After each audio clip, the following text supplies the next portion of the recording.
அருமையான தேவனுடைய ஜனமே, நீங்கள் ஆசீர்வதிக்கப்பட்டவர்கள். மனுஷனை நம்புவதை பார்க்கணும் கர்த்தர் பேரில் பற்றுதலாக இருங்க. அதான் நல்லது. மனுஷனை நம்பி நம்பி ஏமாந்தது போதும். நீங்கள் கேட்கலாம், நானும் மனுஷன் தானேங்க. நீங்கள் மனிதர்கள் தான், ஆனால் கர்த்தர் உங்களை தெரிந்து கொண்டு இருக்கிறார். நீங்கள் தேவ மனிதர்களாக, தேவனுடைய பிள்ளைகளாக பிரிந்து வாங்க. மனுஷங்களை நேசிங்க, அன்பு செலுத்துங்க, சத்தியத்தை சொல்லுங்க, அவங்களுக்காக விட்டு கொடுங்க. ஆனால் கர்த்தரை விட்டு கொடுத்துடாதீங்க. எந்த மனிதனுக்காகவும் கர்த்தரை விட்டு கொடுக்காதீங்க. உங்கள் பிள்ளைகளுக்காக தங்க ஊசின்னு சொல்லி காதில் எடுத்து குத்தி கொள்ள முடியுமா? உங்கள் பிள்ளைங்க, பெற்றோர், சொந்தக்காரவங்க, நண்பர்கள்னு சொல்லி கர்த்தரை விட்டு கொடுத்து விடாதீர்கள். கர்த்தரை பற்றி கொள்ளுங்க. உடைய முழு இருதயமும் கர்த்தர் மேலே பற்றுதலாக இருக்கிற பொழுது எங்கேயுமே அவமானம் அடைவதில்லை. எந்த நெருக்கடிக்குள்ளும் நீங்கள் சென்று மாட்டிக்கொள்வது இல்லை.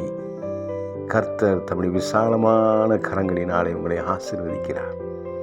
இயேசு கிறிஸ்துவின் ஆணி பாய்ந்த கரங்கள் உங்கள் மேல் எப்பொழுது மூடி மறைக்கிறது. அவருடைய தெய்வீக பிரசன்னம் உங்களை பாதுகாக்கிறது. தேவனுடைய சுகமளிக்கும் வல்லமை உங்களுக்காக காத்திருக்கிறது. தேவன் உங்களுடைய கூப்பிடுதலுக்கு எப்பொழுதும் தம்முடைய செவியை திறந்து வைத்திருக்கிறார். என் கர்த்தர் மாறாதவர், அவர் ஜெபத்தை கேட்கிறவர். உங்கள் ஜெபத்தை அவர் கேட்கிற தேவன். கலங்க வேண்டாம், திகைக்க வேண்டாம். எப்படிப்பட்ட பில்லி சூனிய கட்டுகள், எதிரிகளின் சூழ்ச்சிகள், எந்த சாத்தானின் தந்திரங்கள் இருந்தாலும் ஜெயிக்கப் போவது நீங்கள். ஏனென்றால் ஜெபத்தை கேட்கிறவர் உங்களோடு இருக்கிறார். ஜெபத்துக்கு பதில் தருகிறவர் உங்களோடு இருக்கிறார். அவர் அரசாளுகிற தெய்வம். சகல அதிகாரம் அவருக்கு வானத்திலும் பூமியிலேயும் கொடுக்கப்பட்டிருக்கிறது. சாத்தானை ஜெயித்தவர், சிலுவையை ஜெயித்து உயிரோடு இருந்தேன் மீட்பர் இதோ இன்றும் உயிரோடு இருக்கிறார்.